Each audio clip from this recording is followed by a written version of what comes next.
하나님 은혜를 감사합니다. 오늘 우리에게 정말 주 예수보다 귀한 것이 없음을 고백하는 찬양이 우리의 찬양이 되게 하여 주옵소서. 우리의 삶의 고백이 될 수 있도록 주님 축복하여 주옵소서. 부족한 종이 주의 말씀 들고 섰습니다. 말씀 가운데 역사하시는 하나님을 기대합니다. 하나님 도와주옵소서.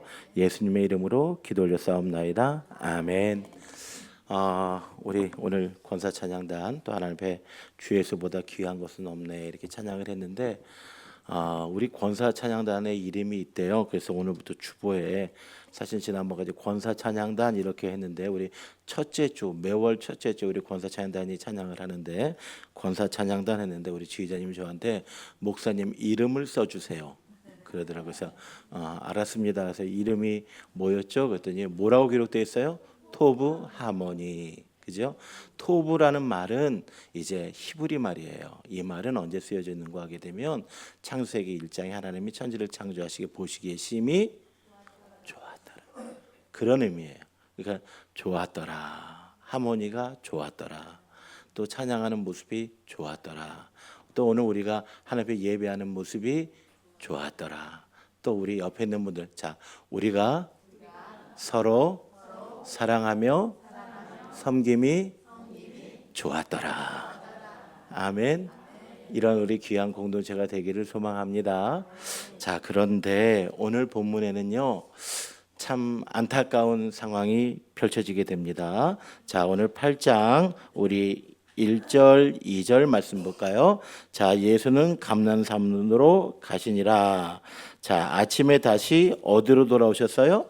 성전으로 돌아오셨어요. 자, 예수님이 주로 사역하시던 곳은 어디예요? 성전이지만 예수님이 주로 병을 고치시고 또 그리고 오병이어를 행하시고 뭐 이랬던 동네가 어디예요? 갈릴리. 갈릴리에서 주로 그 사역들을 하셨어요. 그런데 이제 예수님께서 어떠한 절기들이 되면 유월절이 되거나 초막절이 되거나 어떤 절기들이 되게 되면 예수님께서 유대에 오셔서 말씀을 전하시고 또 놀라운 기적들을 행하세요. 그런데 그 과정에서 지금 이미 7장과 8장은 예수님이 초막절에 유대에 오신 상황인데 7장에서 유대인들이 수군거리기 시작합니다.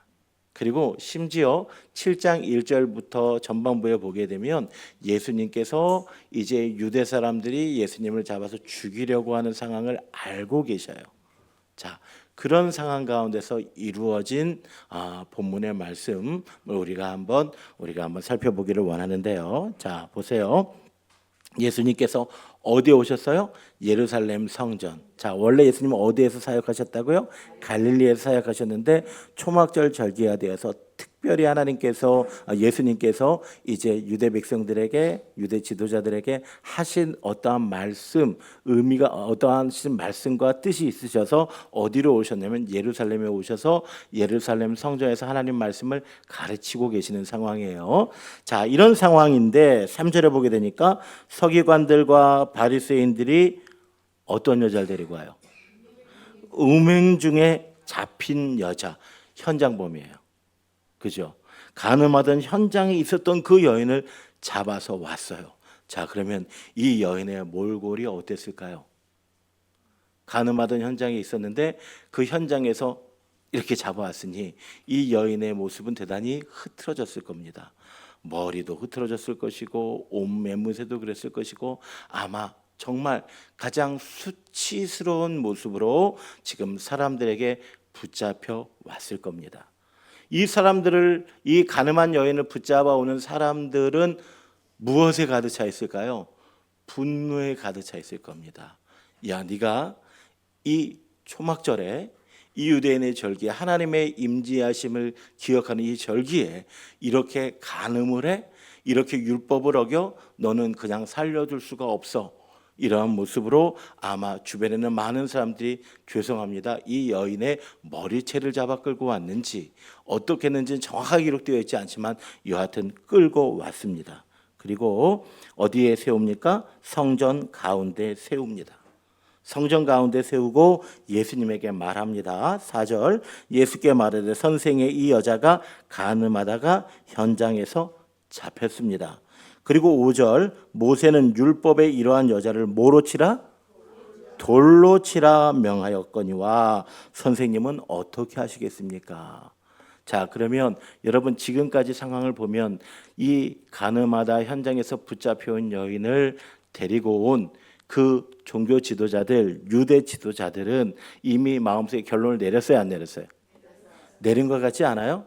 여러분 신명기 22장 22절부터 24절까지 보게 되면 간음한 자들은 남녀를 다 죽이라고 되어 있어요. 레위기 20장 10절에 보게 되면 특별히 좀 더 구체적으로 돌로 쳐 죽이라고 되어 있어요. 그 신명기와 레위기의 말씀을 알고 있는 이들이 누구를 잡아온 거예요? 간음하다가 현장범으로 그 여자를 잡아온 겁니다. 자, 여러분 이들이 율법에 열심인 것 같죠? 어때요? 율법에 열심인 것 같아서 율법을 지키려고 지금 예수님에게 온 거 아니에요. 그죠? 내가 우리의 율법적인 의를 가지고 그 여인을 예수님에게 잡아온 거예요. 그런데 여러분 오늘 본문에 보게 되면 뭐라고 기록되어 있는지 한번 볼까요? 6절 말씀 볼까요? 그들이 이렇게 말함은 뭐를 얻고자 함이라? 고발할 조건을 얻고자 하여 예수를 뭐하려 함이라? 시험하려 함이라. 이렇게 되어 있어요. 이 말은 무슨 말이에요? 자, 당시에 이스라엘 나라, 유다 나라는 어디의 식민지였죠? 로마의 식민지였어요. 그죠? 로마의 식민지였다고 하는 것은 실정법으로 누구에 의해 지배를 받고 있어요? 로마에 의해서 지배를 받고 있어요. 그러면 사람을 죽이고 살리고 하는 이 권한은 누구에게 있을까요? 유대인들에게 있을까요? 로마 관리들에게 있을까요? 로마 관리들에게 있어요. 그런데 예수님이 만약에 이 여인이 현장에서 간음하다 잡힌 이 여인에게 돌로 쳐서 죽여라라고 하면 뭐를 언도하는 거예요? 사형을 언도하는 거예요. 율법대로 돌로 쳐 죽여라. 그러면 사형을 언도하는 거예요. 그러면 이제 이 유대 지도자들이 잘 됐다라고 하면서 예수님을 로마법에 근거해서 예수님을 고발하기 위해서 이렇게 묻는 겁니다. 요상의 첫 번째 이해되세요? 자, 그런데 두 번째는 또 우리가 뭘 생각해야 되냐면 로마법에 근거하면 이 여인을 죽일 수 있는 권한이 없고 살려두어야 되잖아요. 그런데 율법에 근거하면 이 여인은 뭐에 맞아 죽어야 돼요? 돌로 맞아 죽어야 돼요. 그러면 이제 율법에 근거한 대로 예수님이 이야기하지 아니하고 살려둬라 이렇게 이야기하면 이 유대 지도자들이 어떻게 이야기를 할까요? 아니 율법에 분명히 죽이려고 되어 있는데 왜 이 여자를 살려두라고 합니까? 라고 하면서 또 이것을 근거로 잡아서 예수님을 공격할 거 아니에요. 이렇든 저렇든 예수님을 뭐 하기 위해서? 공격하고 고발하기 위해서 이들이 지금 예수님 앞에 이 여인을 붙잡아 온 겁니다. 자, 이 여인을 붙잡아 온 그들 유대 지도자들에게는 그럼에도 불구하고 어떠한 뿌듯한 자부심 아니면 확신 그런 게 있었던 것 같아요. 나는 어디 안에 있다? 율법 안에 있다. 율법의 빛 안에 있다. 왜 유대 지도자들과 그리고 유대 지도자들과 서기관들이 왜 예수님을 공격했어요? 그들이 예수님이 율법을 어긴다고 생각했기 때문에 그런 거예요. 예수님이 율법과 대척점에 있다고 생각했기 때문에 예수님을 그렇게 그들이 못살게 일고 죽이려고 했던 거예요. 그러면서 트집을 잡기 위해서 온 거예요. 우리는 어디 아래 있다? 율법 아래 있다. 자, 그런데 이때가 언제쯤이라고 말씀드렸어요? 아까? 초막절이라고 했어요. 그 앞에 7장의 이야기를 보면 초막절이라는 사건들이 쭉 나와요. 근데 오늘 8장에는 초막절 직후에 일어난 일입니다. 여러분 초막절이 무슨 절기인지 혹시 아시나요? 초막절. 다른 말로 장막절이라고도 해요. 요 초막절, 장막절이란 말은 어떤 절기인고 하게 되면 하나님께서 이스라엘 백성들을 모세를 통해서 출애굽을 시키셨죠. 출애굽을 시켰는데 거기에서 이스라엘 백성이 불순종함으로 말해 40년 동안 어디를 돌아다녔어요? 광야를 막 헤매고 다녔어요. 그죠? 광야를 막 헤매고 다녔는데 그 광야에서 여러분 어떻게 그들이 살아갈까요? 광야에 집이 있을까요? 없을까요? 없죠. 그러니까 그들이 잠잘 때는 뭐를 쳐요? 초막, 장막, 텐트를 쳐요. 그리고 이제 이렇게 불기둥으로 구름기둥 인도하신 데 그들이 옮겨 다니게 됩니다. 그것을 기억하면서 그들이 무슨 절기를 지켜요? 초막절을 지켜요. 그러니까 광야 그 힘들고 어려운 시대를 우리를 인도하신 하나님을 기억하면서 지키는 절기가 무슨 절기다? 초막절이다. 그런데 여러분 광야를 지나면 제일 필요한 게 뭘까요? 물. 그지요. 물일 거예요. 그래서 여러분 우리 신명기의 말씀들을 보게 되면 어떤 얘기들이 계속 나요. 이스라엘 백성들이 뭐가 없다고 불평해요? 물이 없다고, 마실 물이 없다고 불평하는 장면이 나오잖아요. 그때 하나님께서 이제 모세에게 어떻게 합니까? 마라의 쓴물을 통해서 나뭇가지를 던졌더니 짠물이, 정말 쓰디쓴 그 짠물이 아주 달게 변하게 하시고, 또 무리바에서 반석을 빵 하고 치니까 거기에서 온 200만이 되는 유대인들뿐만 아니라 가축들이 다 먹어도 부족함이 없도록 뭐를 주신 거예요? 생수를 솟아나게 하셨던 거 여러분 기억하시나요? 네. 그 광야 시대에 그들에게 아주 뚜렷하게 기억됐던 게 바로 뭐예요? 물이에요, 물. 또 한 가지, 여러분 그 광야는 여러분 그들이 가본 길이에요, 가보지 못한 길이에요? 가보지 못한 길이에요. 그럼 어떻게 가야 돼요? 하나님이 어떻게 인도하셨어요? 그들을 구름 기둥으로 불기둥으로 인도하셨죠. 그러면 그 캄캄한 밤에는 무슨 기둥으로? 불기둥으로 그들의 추운 것들을 이렇게 좀 따뜻하게 하시고 가야 할 길을 알게 하시고, 또 뜨거운 태양빛 아래서는 뭐를? 구름 기둥으로 그들을 시원하게 하신 절기, 시원하게 하실 때가 바로 광야 시대잖아요. 그러다 보니까 그들 마음속에 어디에 대한 생각이 많냐면 불, 빛에 대한, 어둠을 밝히는 빛에 대한 생각들이 참 많았습니다. 그래서 초막절에는요 2가지 중요한 의식을 행하게 됩니다. 여러분 이제 우리 얼마 안 있으면 오늘 점심 때 벌써 아까 나물을 준비하셨다고 하더라고요. 아유 벌써 나물 준비하셨어요? 이게 벌써 뭐가 된 거예요? 보름이 된 거예요. 그죠? 정월 대보름인데 또 우리가 나물도 준비하고, 또 옛날에는 그런 것도 많이 깨트려 먹었는데 뭐 깨트려 먹었어요? 호두도 깨트려 먹고 그랬잖아요. 이 정월 대보름이 되면 그러한 것들을 지키잖아요. 그런 것처럼 초막절이 되게 되면 이들이 지켜야 되는 가장 중요한 의식이 2가지가 있었어요. 하나는 뭐냐면 매일 제사장이 실로암 연못가에 가서 물을 길어다가 성전에다 붓는 겁니다. 또 하나는 예루살렘 성전의 4개의 그 기둥 위에 큰 횃불을 켜놓는 거예요. 그래서 하나님께서 그 광야 힘든 시간에 물로 불로 우리를 인도하신 하나님의 은혜를 기억하는 절기가 무슨 절기다? 초막절이다. 이러한 상황들 가운데서 오늘 이 초막절이 지나고 얼마 되지 않은 가운데서 아직 예루살렘 성전에 그 초막절의 불빛이 꺼지지 않은 그 상황에서 이제 무리들이 여자를 끌고 누구에게 데리고 온 거예요? 예수님에게 끌고 온 거예요. 그러면서 그들은 생각하는 거예요. 우리를 인도하신 하나님의 빛처럼 우리는 하나님의 율법의 빛 아래, 우리는 말씀의 빛 아래 살아가고 있는데 저 여인은 어둠 속에서 저러고 있으니 저 여인을 향해서 어떻게 하는 게 좋을까? 이 이야기를 지금 예수님에게 묻고 있는 거예요. 그런데 그 물음은 진짜 그들이 궁금해서 묻는 거예요? 아니에요. 어떤 물음이에요? 그들이 의도를 가지고 예수님을 뭐 하기 위해서? 시험하고 올가매기 위해서. 제가 이 말씀을 묵상하는 가운데서 제 마음속에 아픔이 하나 있었다면 그건 뭐냐면 이 종교 지도자들의 문제가 뭐냐면, 여러분 이들에게 율법은 하나님을 사랑하는 당연히 하나님을 사랑하는 사람들이 지켜야 되는 그러한 말씀 맞죠? 그런데 이들은 이 율법을 그들의 정적인, 그들이 미워하는 예수님을 올가매기 위한 뭐로 사용하고 있어요? 수단으로, 도구로 사용하고 있다는 거예요. 여러분 그런데 말입니다. 오늘 우리는 저들과 다를 거라고 생각하지만 때로 우리는 말씀을 다른 사람들을 공격하기 위한 수단으로, 도구로 사용했던 적은 없습니까? 오늘 우리의 신앙을, 아니면 오늘 우리의 의를 내가 별로 좋아하지 아니하고 나를 아프게 한 그 사람들을 올가매기 위한 도구로 사용한 적은 없습니까? 아니면 또 다른 의미에서 생각해 보면 오늘 우리가 예배하고 기도하는 것이 내가 하나님의 복을 받기 위한 수단으로, 내가 어떠한 문제를 해결함을 받기 위한 수단으로, 도구로 사용했던 적은 없습니까?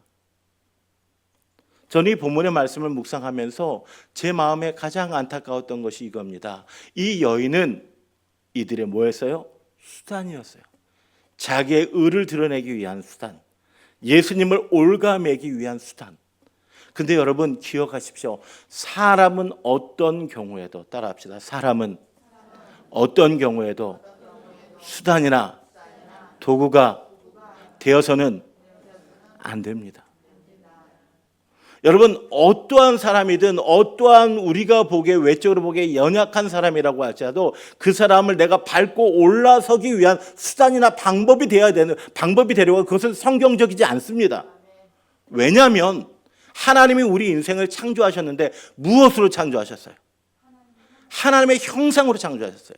창세기 1장 26절을 보게 되면 하나님의 형상으로 우리를 창조했다라고 분명하게 기록하고 있습니다. 또 우리가 하나님 앞에 이 사람들을 수단으로 생각하면 안 되는 이유가 뭐냐면, 여러분 하나님이 나를 사시기 위해서 누구를 보내셨어요? 예수님. 자신의 독생자 예수 그리스도를 주시기까지 나를 사랑하신 바로 그 귀한 존재가 바로 누구예요? 사람이에요. 한 생명이에요. 예수님이 뭐라고 이야기하냐면 한 생명이 천하보다 뭐하다 그랬어요? 귀하다 그랬어요. 그런데 우리는 그 사람을 외적으로 드러나는 숫자를 가지고 평가하고 측정하고 때로는 그 사람들을 이용해서 나의 욕심들과 나의 야심들을 채우려고 한다면 그것은 성경적이지 않아요. 성경적이지 않아요. 우리가 겉으로 보기에 아무리 보잘것없는 사람이라고 할지라도 하나님은 그 사람을 위하여 독생자 예수 그리스도를 주셨다는 사실을 기억하시기 바랍니다. 여러분 오늘 이 본문의 말씀 속에서 우리가 정말 안타까운 건 뭐냐면 이 여인이, 이 사람들이, 이 유대 지도자들이 여인을 뭐로 사용하고 있어요? 도구로, 수단으로 사용하고 있어요. 여인은 도구였고 율법은 이 자신들의 욕심을 채우기 위한 무기였다라고 하는 겁니다. 여러분 사람이 도구가 되는 그 순간에 그 자리는 율법의 빛 가운데 있는 걸까요? 어두운 가운데 있는 걸까요? 어두운 가운데 있는 거예요. 사람이 도구가 되어지고 수단이 되어지고 율법이 거기에 대한 어떠한 율법의 무기가 되어졌을 때 그것은 바로 어두움이에요. 오늘 예수님께서 그들의 그런 상황을 여러분 알고 계셨죠. 그리고 이들이 예수님에게 나올 때 그들의 손에 무엇이 주어져 있었을까요? 돌로 치라 했습니다 라고 할 때 여러분 이들이 뭐를 가지고 왔을까요? 돌을 아마 들고 왔을 거예요. 돌을 들고 와서 이제 예수님이 죽이라 하면 뭐 할 준비가 되어 있어요? 돌을 던질 준비가 되어 있어요. 내 기준과 내 확신에 이제 이 여인은 죽어야 돼. 그러면 돌을 던질 준비가 되어져 있어요. 여러분 이 돌은요 뭡니까? 내가 옳다고, 내가 의롭다고, 내가 너보다 낫다고 생각하면서 다른 사람들을 하찮게 여기고 다른 사람들의 어떤 수단과 방법을 생각하면서 내 마음대로 하기 위해서 이제 할 때 쓰여지고 있는, 들고 있는 돌이에요. 그죠? 그런데 여러분 우리가 이런 돌들을 어디에 삶의 현장에서 들고 있어요? 내려놓고 있어요? 네, 대답 안 하시는 게 은혜가 될 것 같아요. 그죠? 네. 자, 그런데 여러분 오늘 본문의 말씀을 또 계속해서 읽어나가 볼까요? 자, 6절 다시 봅니다. 6절 그들이 이렇게 말함은 고발할 조건을 얻고자 하여 예수를 시험함이라. 예수께서 몸을 굽히사 손가락으로 땅에 쓰셨다라고 되어 있어요. 자, 이들이 예수님에게 이야기합니다. 이 여자를 어떻게 할까요? 죽일까요? 살릴까요? 돌을 던질까요? 말까요? 이러고 있는데 돌을 들고 딱 준비했는데 예수님이 거기에 대해서 말씀하셨어요? 말씀하지 않으셨어요? 아무 소리 안 하셨어요. 몸을 굽히시고 손가락으로 땅에다 뭐라고 썼어요. 자, 그랬더니 7절에 뭐라고요? 그들이 묻기를 뭐 했어요? 마지 아니하는, 재촉한 거예요. 그러니까 예수님이 아무 말씀 안 하시고 침묵하면서 이렇게 쓰니까 그들이 어떻게 한 거예요? 예수님에게 도대체 어떻게 해야 맞습니까? 빨리 답해 주십시오 라고 이야기했더니 그때서 예수님께서 한참의 침묵의 시간이 지나고 난 다음에 뭐라고 말씀하십니까? 자, 7절 보십시다. 이르시되 너희 중에 죄 없는 자가 먼저 돌로 치라 라고 이야기합니다.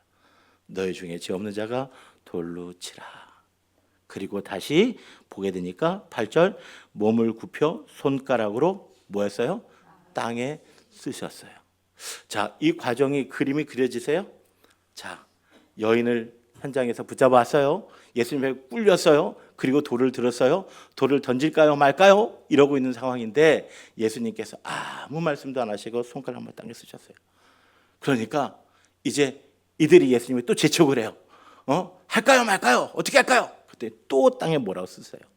그러더니 그리고 나니까 예수님께서 그들에게 말씀하신 너희 중에 죄 없는 자가 돌을 들어 치라라고 이야기하니까 어떻게 합니까? 그리고 난 다음에 또 땅에 쓰게 되니까 오늘 본문 말씀 볼까요? 자, 9절 말씀을 그들이 이 말씀을 듣고 양심에 뭐를 느꼈어요? 가책을 느꼈어요. 여러분, 양심의 가책을 느꼈어요. 지금 이들이 율법의 빛을 누구를 향하고 있었어요?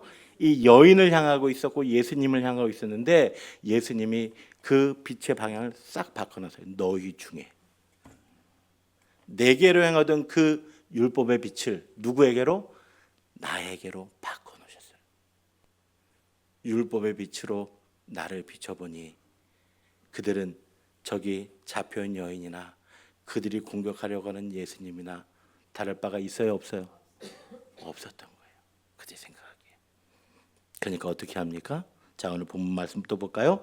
9절 보게 되니까 어른으로부터 시작하여 젊은이까지 하나씩 하나씩 나가고. 누구부터 나갔어요? 어른부터. 왜 어른부터 나갔을까요? 어른이 죄를 더 많이 졌으니까요. 뭐 그럴 수도 있을 거예요. 뭐 어른이 죄를 더 많이 졌으니까도 있을 수 있겠지만 여러분, 우리 한번 생각해 보세요.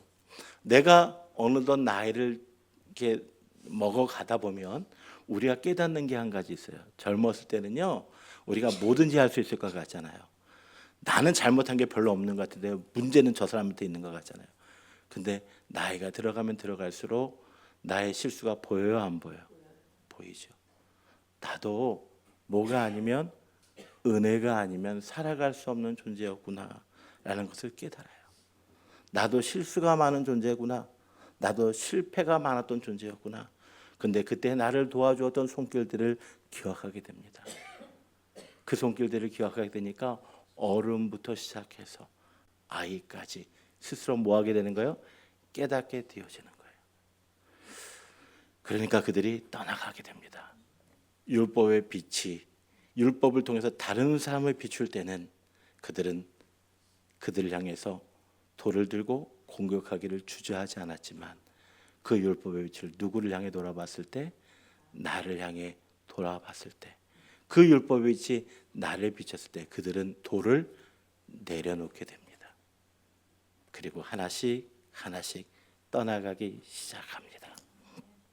그리고 10절 말씀 볼까요? 예수께서 일어나서 여자 위에 아무도 없는 것을 보시고 이르시되 여자여 너를 고발하던 그들이 어디 있느냐? 너를 정죄한 자가 없느냐? 대답하되 주여 없나이다. 예수께서 이르시되 나도 너를 뭐하지 아니하노니? 정죄하지 아니하노니 가서 다시는 뭐를 범하지 말아라? 죄를 범하지 말아라. 여러분, 이 말씀을 통해서 여러분 기억해야 될 중요한 사실이 한 가지 있죠. 예수님이 이 여인이 죄가 없다 그랬어요? 죄가 있다 그랬어요? 죄가 있다 그런 거예요. 죄가 없다고 한 것 아니에요. 다시는 뭐를 범하지 말아라? 죄를. 과거에는 네가 그렇게 했다고 할지라도 율법으로 비춰보면 너는 돌에 맞아 죽는 것이 당연할지 모르지만 그러나 이제 내가 다시 한번 너에게 기회를 주겠다는 거예요. 내가 너를 정죄하지 아니하노니 다시는 뭐를 짓지 말아라? 죄를 짓지 말아라. 여러분, 그리고 이어지는 말씀이 이겁니다. 예수께서 또 말씀하여 이르시되 나는 세상의 빛이다라는 거예요. 여러분, 이것이 예수님이 이 땅에 오신, 빛으로 오신 예수님의 의미인 거예요. 율법의 빛은 어두움을 드러내고 죄를 드러냅니다. 그죠? 그런데 빛으로 오신 예수님은 복음의 빛으로 우리의 죄악과 우리의 죄로 인해 죽었던 나를 다시 살아날 수 있는 기회를 주시는 빛이신 줄 믿으시기 바랍니다. 이 빛이 다른 거예요. 율법의 빛을 통해서 나의 자금과 나의 약함을 깨닫게 되어지지만 예수님이 주시는 그 빛을 보게 되면 내가 하나님의 은혜 가운데서 내가 연약함에도 불구하고 내가 죄악 가운데 있음에도 불구하고 다시 살아날 만한 소망을 얻게 되고 희망을 얻게 되는 그 빛이 그에게 비춰지게 된다는 사실을 기억하시기를 바랍니다. 여러분, 우리는 지금 어느 빛 가운데 있습니까? 우리는 율법을 통해서 혹시 돌을 들고서 다른 사람들을 판단하고 정죄하고 아니면 다른 사람들을 밟고 올라서고 다른 사람들이 나의 도구가 되어지고 나의 수단이 되어지는 그러한 상황 가운데 있습니까? 아니면 오늘 주의 말씀에 복음의 빛이 내가 율법의 빛이 나를 향해서 이제는 비춰줌으로 말미암아 내가 들었던 돌을 내려놓고 우리 그리스도의 은혜의 빛 가운데서 나의 자금에도 불구하고 나의 넘어짐에도 불구하고 나의 죄악됨에도 불구하고 다시 한번 나를 일으켜 세우시며 나에게 새로운 소망을 주시는 은혜의 빛, 복음의 빛 가운데 있습니까? 여러분, 어디 가운데 있기를 원하십니까? 우리가 은혜의 빛, 복음의 빛 가운데 들어가기 위해서 우리가 먼저 기억해야 할 것이 있다면 내가 들고 있는 돌을 내려놓아야 한다는 겁니다. 내가 가지고 있는 확신들, 내가 가지고 있는 선입견들, 내가 가지고 있는 율법적인 해석들, 그것들을 내려놓아야 한다는 겁니다. 왜요?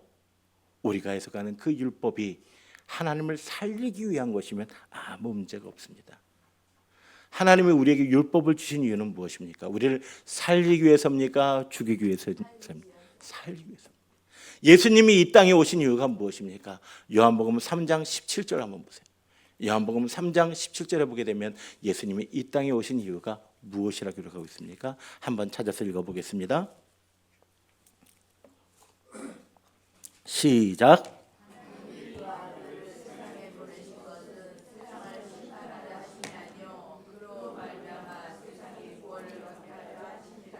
아멘. 우리를 심판하게 하시기 위함이 아니라 무엇하기 위해서? 구원하시기 위해서. 율법의 완성이신 율법이신 그분이 이 땅에 오신 거예요. 하나님이 우리를 율법을 주신 이유, 우리에게 율법을 주신 이유는 뭐냐면 정죄하고 판단하고 내가 너보다 낫다라고 의를 자랑하기 위함이 아니라 이 율법을 통해서 나의 자금을 고백하며 나의 죄성을 고백하며 나의 연약함을 고백하며 내가 때로는 넘어지고 쓰러지고 실패한다고 할지도 그럼에도 불구하고 나를 사랑하신 그 은혜의 빛 안에, 은혜의 빛 안에, 사랑의 빛 안에 나를 놓아두고 다시 한번 믿음으로 세우게 하시기 위해서 주님이 이 땅에 오신 줄로 믿습니다. 여러분, 우리가 2026년 우리 교회가 회복이라고 하는 주제를 정했습니다. 예배가 회복되어지기를 원하고 우리의 사랑이 회복되어지기를 원하고 우리의 공동체가 회복되어지기를 원하고 우리의 일상이 회복되어지기를 원합니다. 그러기 위해서 여러분, 우리가 혹시 누군가를 공격하기 위해서 들고 있었던 돌이 있다면, 나의 욕심을 위해서 들고 있었던 돌이 있다면 그 돌들을 이 시간 내려놓는 저와 여러분 되어지기를 소망합니다.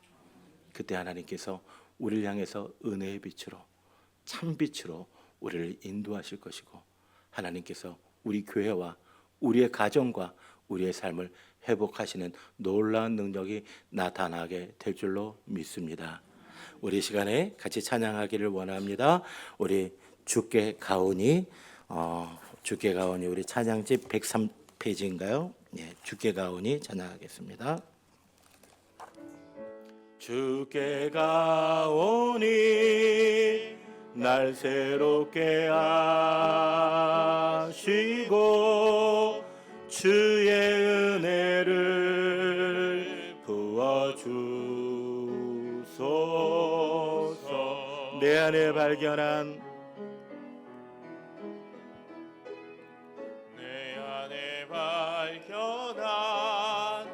나의 연약함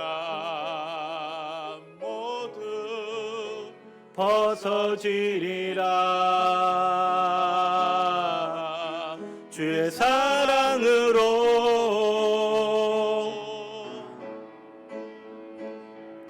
주 사랑 나를 붙드시고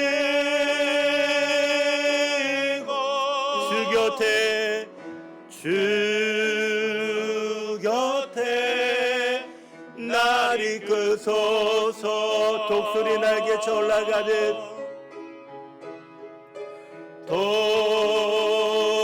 독수리 날개쳐 올라가듯 나 주님과 함께 일어나 걸으리. 주의 사랑 안에 나의 눈 열어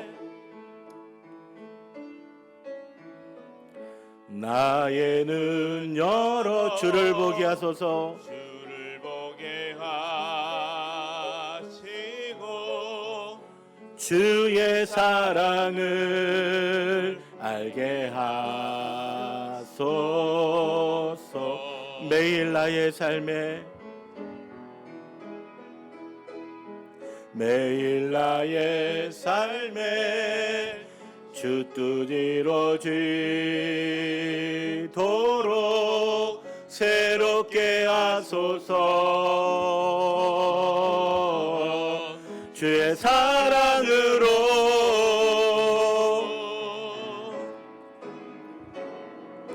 주 사랑 나를 붙드시고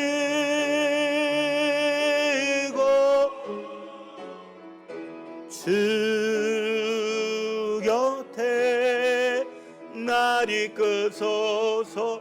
독수리 날개쳐 올라가듯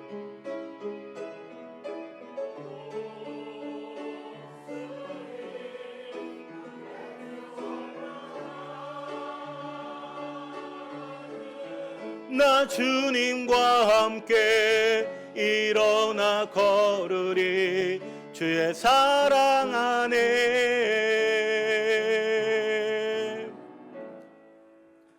지금은 우리 주 예수 그리스도의 은혜와 우리 아버지 하나님 무한하신 사랑과 우리 성령 하나님의 감화 감동 인도 교통하심의 역사가 오늘 주의 은혜의 빛 말씀의 빛 아래 거함으로 말미암아 다시 한번 일어나 걸어가며 하나님의 귀한 삶을 감당하기를 소망하는 사랑하는 주의 백성들 머리머리 위에 저들의 삶 위에 지금부터 영원 무궁토록 함께 있을지어다. 아멘.